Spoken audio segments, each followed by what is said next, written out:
வணக்கம் நேயர்களே. இன்று மார்ச் 8 2026 ஞாயிற்றுக்கிழமை. நோர்வே தமிழ் மற்ற செய்திகளுடன் கதிர். முதலில் தலைப்புச் செய்திகள்.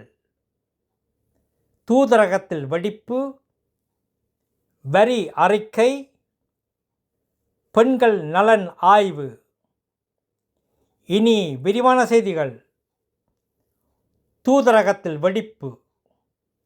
நோர்வே தலைநகரில் உள்ள அமெரிக்க தூதரகத்தின் நுழைவாயிலில் நள்ளிரவு 1 மணியளவில் குண்டுவெடிப்பு நிகழ்ந்தது. இதனால் அப்பகுதி குடியிருப்புகள் அதிர்ந்தன. தூதரக கட்டடத்துக்கு பாதிப்பு ஏற்பட்டது. ஆனால் யாருக்கும் காயமில்லை என்று காவல்துறை தெரிவித்துள்ளது. வரி அறிக்கை.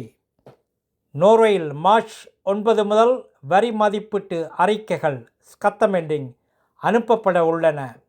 உங்கள் அறிக்கையை விரைவாக சரிபார்த்து ஒப்படைத்தால் ஏப்ரல் மாதத்திலேயே உங்களுக்கு திருப்பி கிடைக்க வேண்டிய பணத்தை பெறலாம். பெண்கள் நலன் ஆய்வு. பெண்களின் உடல்நல ஆராய்ச்சிக்காக நோர்வே அரசு 90 மில்லியன் குரோனர்களை ஒதுக்கியுள்ளது.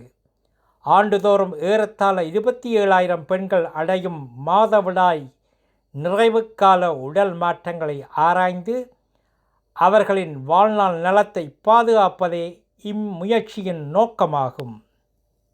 நல்லது நேயர்களே, மேலும் செய்திகளுக்கு நோர்வே தமிழ் முகநூல் பக்கத்தையும் இணையதளத்தையும் பாருங்கள். உலகெங்கிலும் தமிழ், நம் உணர்வெங்கிலும் தமிழ்.